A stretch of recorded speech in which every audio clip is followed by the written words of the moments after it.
Tot. Hai hai. Nah, di sini apa sih yang ada di pikiran kalian jika mendengar kata bully? Menurut aku kata bully itu seperti ini, Dos. Menurut aku seperti mengejek. Menurut aku seperti mencelakai. Oke, semua itu benar ya. Nah, di sini kami akan membahas kenapa sih kasus pembulian itu marak terjadi, terutama pada para pelajar zaman sekarang, dan mengapa sih pembulian itu sangat berdampak bagi kesehatan seseorang. Nah, maka dari itu kita akan membuat sebuah proyek video yang bertema Bangunlah Jiwa dan Raganya dan berjudul Sehat Jiwaku, Kuat ragaku.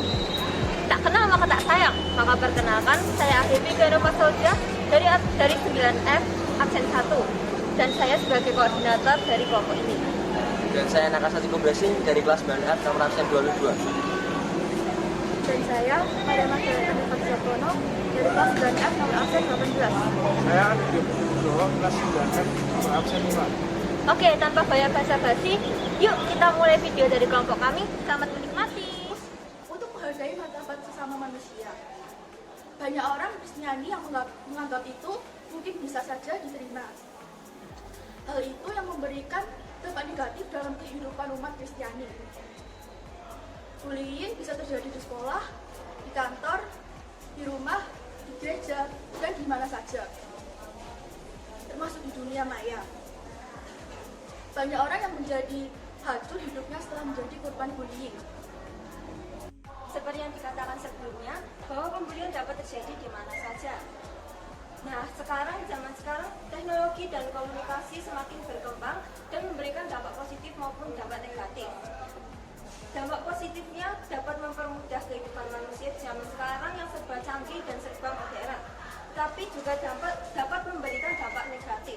Salah satunya adalah munculnya kasus cyberbullying di Indonesia yang dilakukan oleh para pelajar zaman sekarang di media sosial, seperti mengirimkan komentar jahat yang dapat menyinggung hati seseorang. Akibat dari tindakan cyberbullying sendiri dapat membuat korban menjadi ketakutan yang berlebihan, sehingga menimbulkan dampak negatif bagi psikologis dan jiwa korban, seperti tidak memiliki rasa percaya diri, tekanan mental, melukai diri, dan lebih bahayanya lagi dapat memicu tindakan kematian. Minimnya pengetahuan masyarakat mengenai mental health dan masih banyaknya tertutup karena menganggap remeh cyberbullying. Hal inilah yang membuat setiap kasusnya menjadi susah untuk diungkapkan. Selain di dunia maya, kasus pembulian juga terjadi di sekolah-sekolah. Masih sedikit pelajar di Indonesia yang belum tahu atau mengerti nilai-nilai yang terkandung dalam Pancasila, sehingga para pelajar belum bisa menerapkan nilai-nilai Pancasila di dalam kehidupan sehari-hari dengan baik, sehingga membuat para pelajar di Indonesia masih banyak menciptakan konflik negatif, seperti maraknya kasus pembulian di dalam sekolah yang tidak mencerminkan nilai Pancasila, khususnya sila kedua. Perilaku bullying ini bisa masuk dalam perilaku pelanggaran HAM dan sangat tidak sesuai dengan nilai-nilai Pancasila sila kedua. Pertengkaran antar pelajar juga tidak mencerminkan nilai Pancasila. Selain merusak jiwa, tawuran pelajar ini juga sangat berdampak pada raga seseorang, seperti mendapatkan luka ringan maupun besar hingga dapat mengalami kematian, sehingga dapat dilihat bahwa perilaku bullying tersebut sangat tidak mencerminkan nilai Pancasila karena tidak adanya sikap kemanusiaan terhadap orang lain dan tidak ada adab antar sesama manusia. Karena pesatnya perkembangan ilmu pengetahuan dan teknologi, maka semakin cepat terjadinya globalisasi. Globalisasi secara garis besar adalah integrasi internasional yang terjadi karena pertukaran pandangan dunia, produk, pemikiran, dan aspek kebudayaan lainnya, terutama di bidang iptek. Tetapi remaja zaman sekarang menggunakan teknologi tidak sebagai mestinya, seperti membuat situs seks, penyebaran berita bohong atau hoax, serta penggunaan alat teknologi untuk melakukan tindakan kriminalitas yang dapat merusak etika pelajar sekarang ini. Nah, semakin pesatnya perkembangan teknologi sekarang ini, para pelajar menggunakan juga untuk membuli secara lewat melalui media sosial.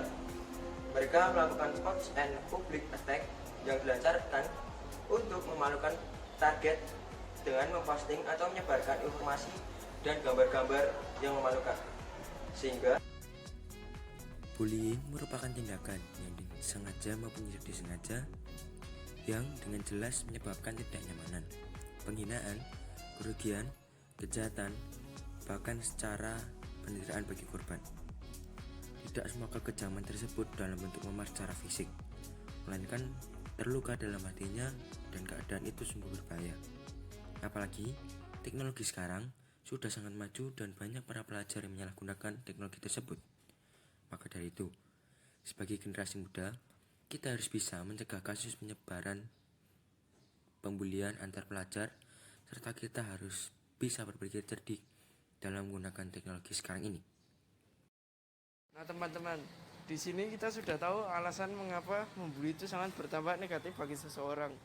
Jadi kita harus bisa menjaga etika dalam bertindak demi dapat membangun jiwa dan raga para generasi muda. Oke, cukup yang bisa kami sampaikan. Semoga video kali ini dapat bermanfaat dan memberikan dampak positif bagi kita semua. Kami juga mohon maaf jika ada kesalahan kata yang dapat menyinggung hati. Agar tetap stay and always setelah nonton video kami, jangan lupa untuk like, share, dan subscribe video ini ya. Oh iya, jangan lupa juga nyalakan tombol notifikasinya untuk menonton video lain dari kami. Duduk kesepian tanpa kekasih. Sekian dan terima kasih. salam Serbia.